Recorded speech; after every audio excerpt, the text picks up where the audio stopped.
Pour notre 29e numéro, nous continuerons à parler de la nouvelle naissance qui, comme nous avons coutume de dire, est la naissance de l'Esprit par le Saint-Esprit.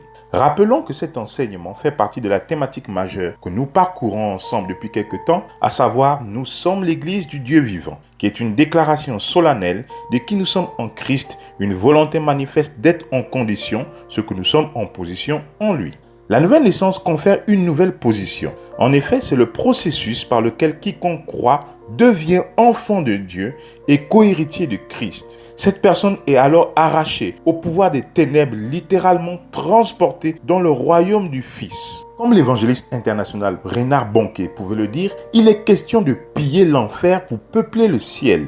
Toutefois, quoiqu'il demeure un ennemi vaincu, le diable cherchera toujours à maintenir les hommes sous sa domination, à faire d'eux ses esclaves, par la tromperie et les artifices. Mais par Jésus, la liberté est disponible, la vie en abondance, des projets de paix et non de malheur, selon Jérémie 29, verset 11. Dans Acte 16, à partir du verset 16, l'apôtre Paul fait mention d'une femme qui le suivait, lui et Silas, depuis plusieurs jours, en proclamant « Ces hommes sont les serviteurs du Dieu très haut, et ils vous annoncent la voie du salut ». Pourtant, la Bible nous précise que c'était une esclave qui avait en elle un esprit de python, c'est-à-dire qu'elle était possédée d'un esprit maléfique de divination qui lui permettait de prédire des événements, d'avoir une connaissance surnaturelle des choses. Et ces maîtres se faisaient beaucoup d'argent en exploitant cette faculté. Nous avons vu précédemment que la chute de l'homme a rendu naturellement toute expérience spirituelle impossible. Le domaine de l'esprit, le monde spirituel, lui est désormais fermé, à moins de faire appel à ce que nous avons appelé un intermédiaire spirituel. Sans le Saint-Esprit, toute connexion avec le monde spirituel est faite par des esprits sataniques. Nous l'avons déjà dit. Plusieurs personnes, à leur insu, sont consacrées à des divinités en vue de procurer des biens, des avantages, des privilèges à des personnes, des groupes de personnes ou même des familles entières. Par exemple, elles peuvent avoir une bonne position sociale, mais n'arrivent pas à se marier, à faire des enfants. Elles sont consacrées à être comme des vaches à lait pour leur famille. Ce sont effectivement des esprits qui sont attachés à sa vie et la mettent sous cette forme particulière d'esclavage. À un moment donné, Paul, fatigué, se retourna vers la femme et ordonna à l'esprit de sortir d'elle. Et il sortit à l'heure même, nous précise le verset 18. Ce Jésus de Nazareth est encore vivant aujourd'hui. Il a déjà payé pour ta délivrance. Tu peux toi aussi sortir de cette prison qui t'enferme, qui te retient. Il existe aussi des personnes qui pensent naturellement avoir des accès au monde spirituel ou un don paranormal qui est transmis de génération en génération. Certains, par exemple, lorsqu'une personne dans la famille ou le quartier est sur le point de décéder, sont tourmentés profondément jusqu'à ce que cette dernière décède effectivement. Alors, elle retrouve la paix. Il s'agit en fait d'une possession ou une connexion avec le monde des ténèbres, des esprits de mort, de divination qui procurent une faculté particulière à celui qui la manifeste. Ces liens doivent nécessairement être rompus. Je vais prier pour toi si tu le veux.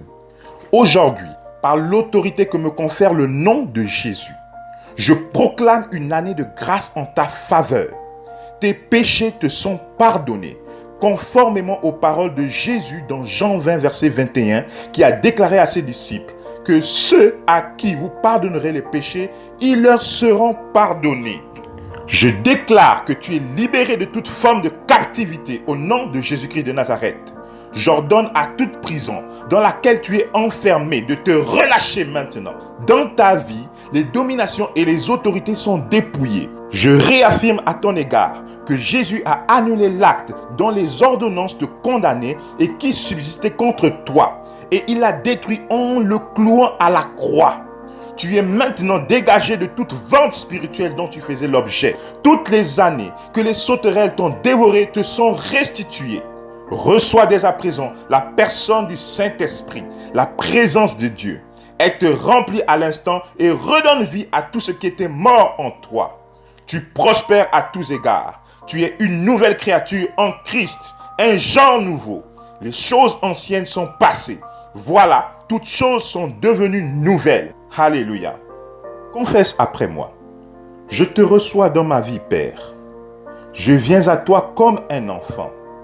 Merci, parce que tu me prends tel que je suis. Dans ton amour, tu m'as sauvé par le sacrifice de ton Fils bien-aimé à la croix de Golgotha. Sans rien demander en retour, tu m'as délivré des liens qui m'environnaient, du filet de l'oiseleur. Tu m'as retiré de la boue du péché et de la mort. Tu m'as rempli de ton Saint-Esprit et il vit en moi. Et parce que tu vis en moi, alors j'ai la véritable vie. Gloire à toi, Père. Continue de célébrer le Seigneur. En cas de besoin, je demeure joignable au plus 241 77 45 56 16. Que la richesse de sa grâce nous soit encore un peu plus révélée afin d'être des acteurs efficaces pour le royaume de Dieu. Shalom.